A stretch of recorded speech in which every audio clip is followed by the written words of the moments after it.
Okay, we're here right now po sa Doig na po. Rank number 1 po tayo sa DFA or Do Friendly DFL po. Anywhere po siya right now.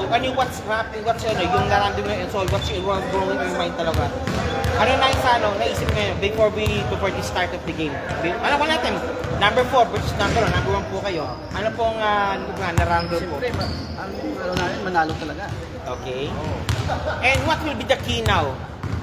Sila kasi, ang sabi na kasi, they'll match speed for speed lang Ano po ang maging susi niyo po? Sabi siguro, Kasi from of course, teamwork kasi kayo. Nag-aamoy na kasi matagal. Kaya namin silang tabatan. Speed Siguro against shooting, speed. number 1 shooting. Saka yung Tsaka teamwork. ikot ng bola. Okay? Ball Resistensya. rotation. Yeah. Resistensya pa And rin. also, notice, if that will be your team o may redapping pa?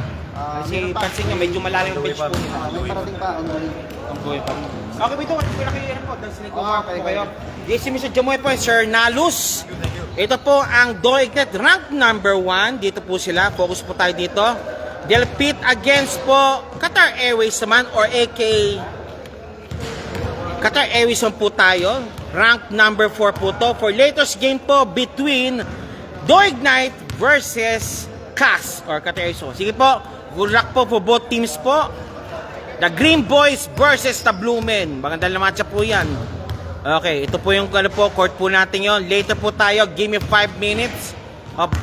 And we have the pure basketball action po sa ating DFA Do Friendly League aka Titos and Titas League po tayo. 1 minute more, we'll start the game now.